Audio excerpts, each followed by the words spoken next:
Hey guys, Shane here at Tank and Miniatures, and today we're going over the tournament results bringing Ad Mech. Now this is the second time we brought Ad Mech. The first time was before their updates, and they were terrible. They were the worst performing tank army we had used up to date. And in that army I had to actually ally in a Imperial Knight auxiliary just to fill out 1500 points. But now, with the points increase and just the overall improvements to the entire army, I'm able to field 1500 points exactly using the army you see.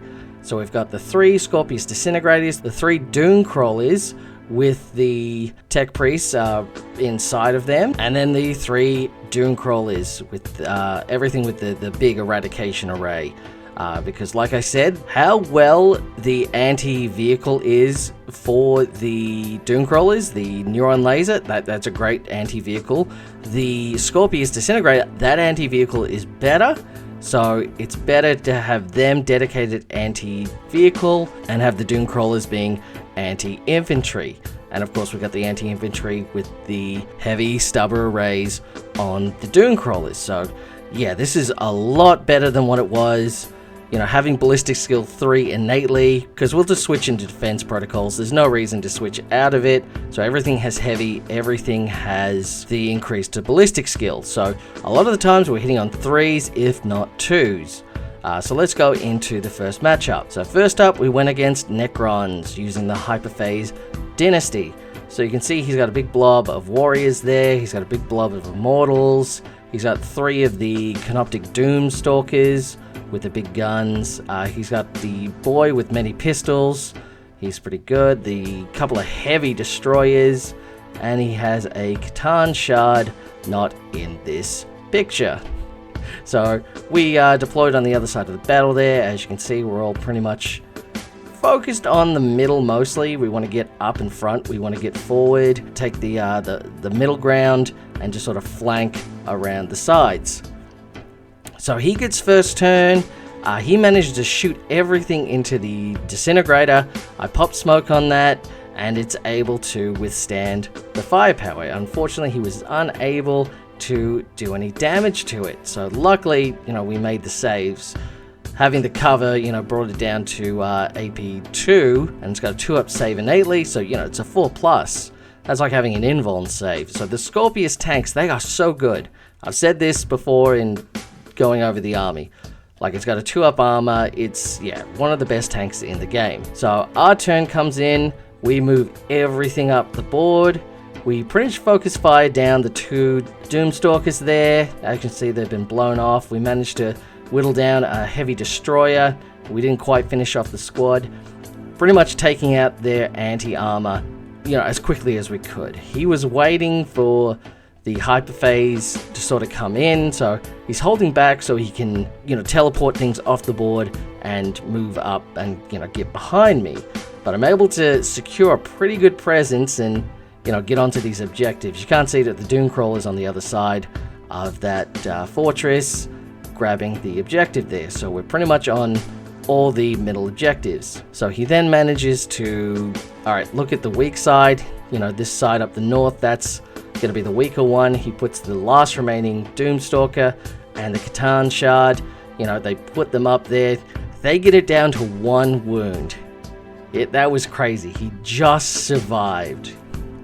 And that's right, he tried to do a charge so he could steal the objective. He failed both charges, unfortunately. And yeah, that's I never like a 9-inch charge. It's like coming out of Deep Strike or whatever. You just can't trust it.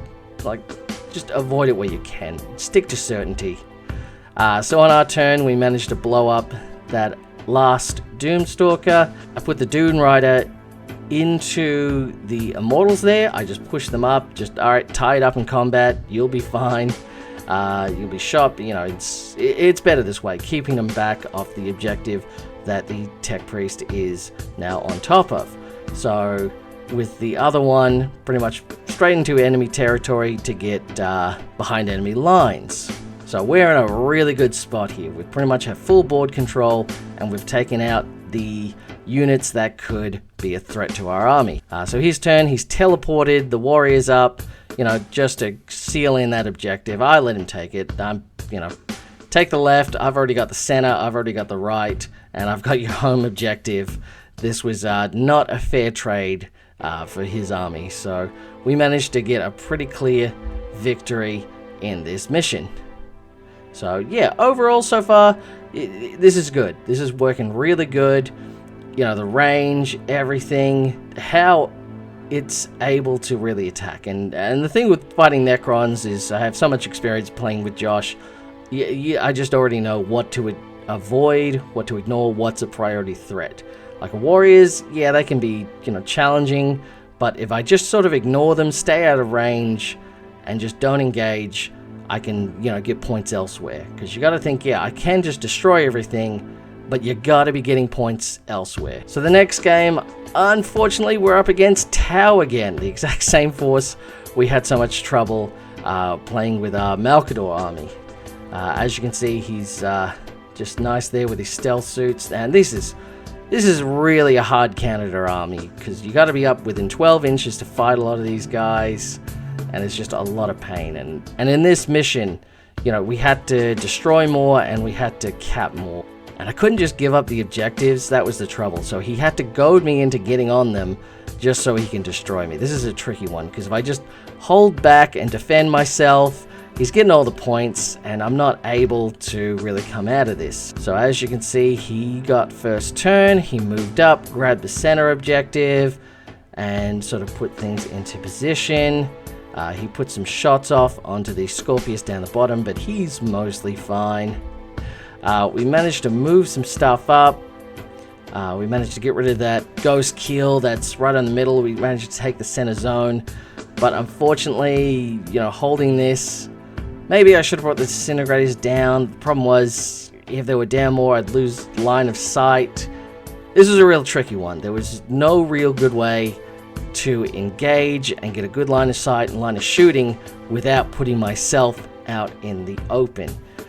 So I really sort of had to play to this style. So of course he brings the suits in with all the melters, all the tricks. So he's done the Montcar thing where, yeah, you're getting sustained hits, so it's a lot of melt, and it just rips straight through the Scorpius. So I'm down left to 1.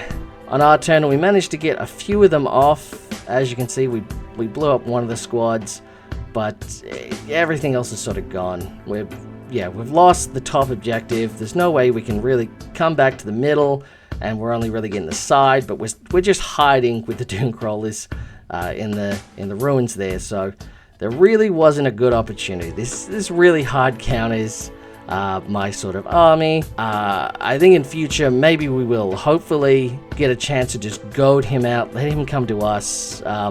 Like, I'm pretty sure I'll have my Orc army up next time, so hopefully we get a chance with the Orcs, because the Orcs have a lot of vehicles. If I can feed something into them, just say, yeah, take out one buggy at a time that's like 80 points, who cares, and just keep moving forward. So an army like this is really something you got to watch out for when you're bringing these heavy tank lists. We weren't really able to counter with Guard, and same with Ad Mech. I think maybe if we'd gone up against it with the Chaos Marines, because I had a lot of invulns with that, a lot more mobility, I could have maybe engaged them with the Venom Crawlers, sort of charged in, but yeah, not this time. Wasn't for us here. And the last game of the day was against Drukhari. As you can see, we're on the board there. He's got some few guys and some raiders. He's got a big Incubus squad in one of them. You know, some Ravagers. You know, pretty good army here. I like this one. A lot of mobility. You know, the boats are really fast. A lot of Dark Lancers. A lot of Haywire on the Talos. So, yeah, it did have a lot of stuff that can really do damage to my army. I was able to get first turn, so that really helped. So, first turn, as you can see, we've shot off one of the Raiders. So that was handy. Got the men, so now they're sort of stuck at the back there, so that's going to take them a long time to, you know, get further up. We took out a paint engine. We managed to get a pretty good spot on the objective. We're able to push up pretty good. His turn, you know, he's moved up, he's advanced. He's able to get out and charge after advancing. That's a Drukhari thing. And they managed to melee one of the Scorpius to death in close combat. They had 2 damage weapons, a lot of AP, the power from blood, all that good stuff, rerolling wounds. I think they were wounding on 5s or 6s, but they're just rerolling everything. And it was pretty hard to stand up. So they managed to completely shred one of the Scorpiuses. The other one, as you can see, he's locked in combat at the end of it. He's fine though.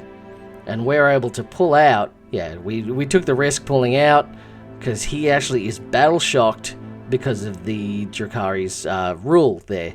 So I had to actually make the dangerous test. But luckily I rolled high enough and I didn't just have to sacrifice this other Scorpius just to pull out of combat, so I'm able to shoot at these targets. Yeah, as you can see, he's taking the middle board. He's taking some wounds. And I forgot down the bottom there, the Scorpius, he's on 4 wounds. A lot of Dark Lances coming through and injuring him up. So our next turn, I pull the Scorpius out. We managed to shred all the Incubi that were attached to the Archon. He's just left there in the open. We do some more damage up the top. So pretty much he's got 1 more Ravager left, just that's hiding behind that turbine. Let's see, we've got the Dooncrawler. He's taking off another Raider, and we're just keeping the Pain Engines just back. But they're taking a lot of wounds. Like that Dune Rider he's pretty low on health. He's got 1 wound left, and he's just there to absorb the damage. As you can see, his turn, he's managed to wipe that off. The Archon in the corner there, they're in battle with the Onager, but with that 2-up invuln save, it's pretty hard to get rid of, so they're just locked in place. We do have the middle field and the backfield, pretty much everything. We've really secured this. He really doesn't have much left. And then in my shooting phase, we've managed to shoot them off the target. He's got some guys left in the building that are just going to get ready to come out and do some shenanigans when they can. They come in and charge, they take out the Tech Priest, and they're wrapped around the Dooncrawler here. Then on my turn, we managed to shoot everything off and remove the Drukhari from the board. So this was a pretty clear victory for the Ad Mech. Like having the Dune Riders, they had the wounding on 3s with the rerolls. It was 18 shots within 18 inches. It was really good. Like, this is so anti-light infantry. It was incredible, all the heavy stubber arrays. So that really hurt them. And all the Onager Dooncrawler with its eradication beamer, like that was wounding on a 3 on a Raider. So even it was, light vehicles, you could take out pretty good with the Dooncrawler. Like, that was supposed to just be anti-heavy infantry, but it did really good against the Drukhari's vehicles as well. So, yeah, as you can see, really good result from that. It was able to get a pretty clean victory. So, this army definitely has improvement. It's so much better than what it used to be. It's actually playable now. I wouldn't put it as high up as some of the others. Like you see, it's done really well. The main problem is it doesn't have a lot of sort of fun tricks. Like, it's just, it hits on 2s if it stands still, and it's got some high damage weapons. It doesn't have many special abilities. You can't trick someone with something. Like with the Chaos Marines, it was much more interactive. There was more stuff we had to do with the leadership test. There was a lot of tricks you could sort of do, little abilities here and there.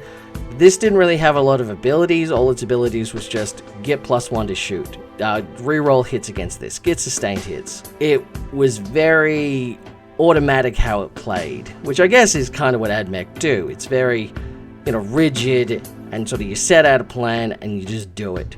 There's not a lot of thinking sort of required with this. You just know what's good, and you just know what it's going to be good against, and you just do it. So it felt a bit stale, the gameplay itself. It's nothing super fun or exciting, but it does get the job done. So that was good. They had a redemption arc. They really fixed these guys up nicely. So yeah, pretty good. Like, it's definitely redeemed itself. I might use it again in future, maybe, but we'll see how things go. I think on the table for now, we're going to try and finish the Orcs for next time. Orcs I'm really looking forward to. The Speed War, that's really going to give us a lot of options. And it's going to be more of a melee-focused sort of tank army, which seems insane. So, just letting you guys know how this army went. Would I recommend it? I definitely recommend a lot of the units out of this. Like, definitely bring the Scorpius. Scorpius, the Disintegrators, like I said, one of the best tanks in the game. It can handle almost anything, except being hard countered with, anti-vehicle. But yeah, pretty much everything's good. There isn't really a bad thing in the army. But yeah, that's it for this one, guys. So let me know what you think, and I'll talk to you soon. Bye!